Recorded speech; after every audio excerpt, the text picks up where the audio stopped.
It's common for many adults to lose a lot of leg strength after they turn 50, and I'm going to show you what you can do right now to stop that from happening. There's a specific change in your body after 50 that most people don't even realize is causing this, and it's fixable if you start soon enough. Let's talk about what's actually going on. After 50, your body goes through a change called sarcopenia. That's just a fancy term for age-related loss of muscle mass and strength. Most people think that they just get old and weak automatically, but that's bullshit. The real problem, they stop using their legs in meaningful ways. Your body is a system of adaptation. If you stop challenging it, it stops maintaining strength. Sarcopenia is real, but it's not a death sentence. It's not inevitable in the sense that you're doomed to have weak, unstable legs. It just means that your baseline declines if you don't intervene. So you have two choices. Do nothing and your legs get weaker, your balance gets worse, you increase your fall risk and you lose independence,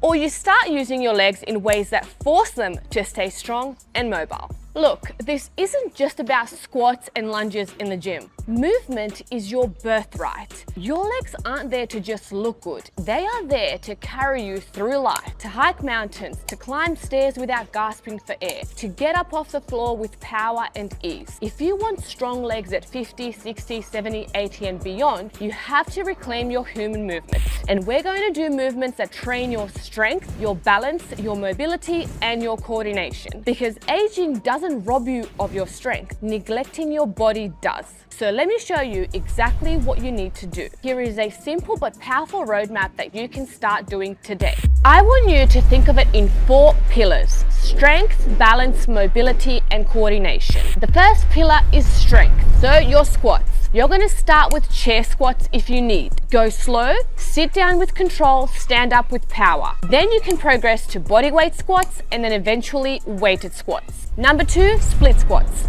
1 foot forward, 1 foot back. Lower slowly. Strengthen your quads and glutes individually. You start by elevating your front foot on a step.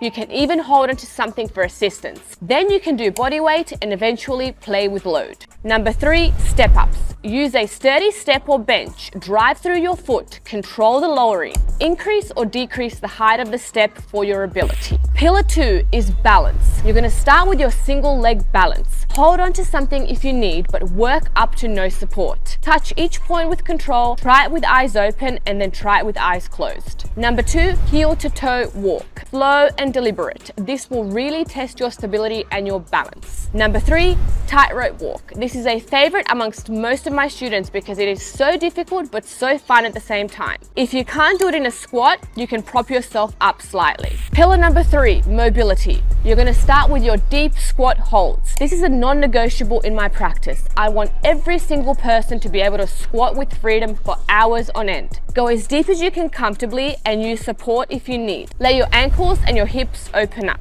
Number 2 is your hip flexor stretch. For this, the biggest mistake that people make is that they arch their lower back. So you need to learn to tuck your pelvis and really focus on the hip flexor. This will dramatically open the front of your hip. And third, the 90-90 hip rotation. Sit on the floor, rotate your knees side to side. You can start with one leg at a time and then do both legs at the same time. This will mobilize your hips really nicely. Once you get better, you can start to do this with no hands and play around with more difficult positions. And pillar number 4, coordination.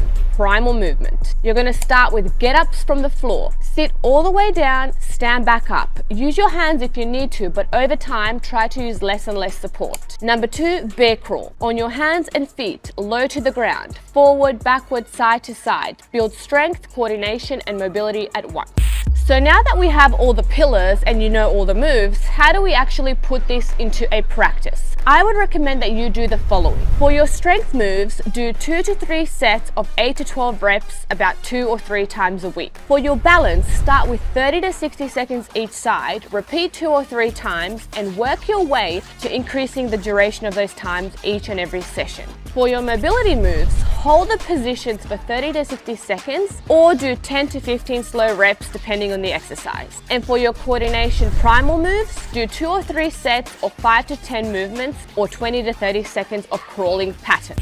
I would strongly suggest that you do this 3 to 5 times per week, because the more often that we practice something, the better we will get. And the more repetitions you do, the more you're going to find yourself increasing your range of motion, getting stronger, understanding the movement patterns a lot better, and you're finally going to feel like you're actually moving in a way that you're supposed to. You can rotate these pillars or do them all in one session. Keep it simple but consistent. That's how you win in the long run.